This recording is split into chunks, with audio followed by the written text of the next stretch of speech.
Certaines personnes semblent penser que Dieu n'a pas de plan détaillé pour son œuvre et que, par conséquent, beaucoup de choses sont laissées à leur propre initiative. Ils perdent de vue que, dans l'œuvre de Dieu, ils ne sont serviteurs que dans la mesure où ils font ce qui leur a été commandé.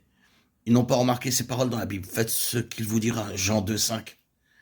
Ils oublient qu'ils sont seulement des membres du corps de Christ et que leur responsabilité consiste à s'attacher à la tête, Colossiens 2,19, et d'être sous l'entier contrôle de la tête. Ils s'imaginent que Dieu a besoin de leur vie naturelle et de leur énergie pour compléter ce qui pourrait manquer dans son conseil. Oh, vous et moi, nous avons réellement besoin de demander à Dieu la révélation à cet égard, pour que nous puissions voir que dans son œuvre, Christ est le Seigneur absolu. Rien de ce qui touche à l'œuvre de Dieu ne doit être fait sans son ordre.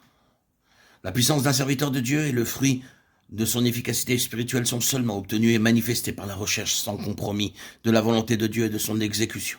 Autrement, quelque actif que puisse être le travail et couronné de succès, il sera manifesté au jour du jugement de Christ d'avoir été que du bois, du foin ou du chaume consumé par le feu. Préserve aussi ton serviteur des orgueilleux, qu'il ne domine point sur moi, alors je serai intègre, innocent de grands péchés. Psaume 19, 14. Orgueilleux est traduit dans la version anglaise par présomptueux. Dans le verset de ce psaume de David, il nous est montré qu'il existe deux sortes de péchés devant Dieu. L'un d'eux est le péché de rébellion et l'autre est celui de la présomption. Le péché de rébellion consiste à ne pas faire ce qui nous a été demandé. Or, nous connaissons tous l'offense que constitue cette sorte de péché. Nous voulons être libérés de ce péché. Mais s'il vous plaît, notez qu'à côté de ce péché de rébellion, il existe aussi celui de présomption qui consiste à faire ce qui ne nous a pas été ordonné. La rébellion, c'est négliger de faire ce que Dieu nous a confié, alors que la présomption consiste à faire ce que Dieu ne nous a pas du tout ordonné. Être actif en dehors de la volonté de Dieu, c'est être présomptueux. D'une part, Dieu dit « Ne commettez pas d'adultère, ne dérobez pas. Si quelqu'un fait cela, il est coupable. » Nous savons tous cela. Mais d'autre part, savons-nous que le péché, c'est aussi de faire quelque chose sans l'ordre de Dieu?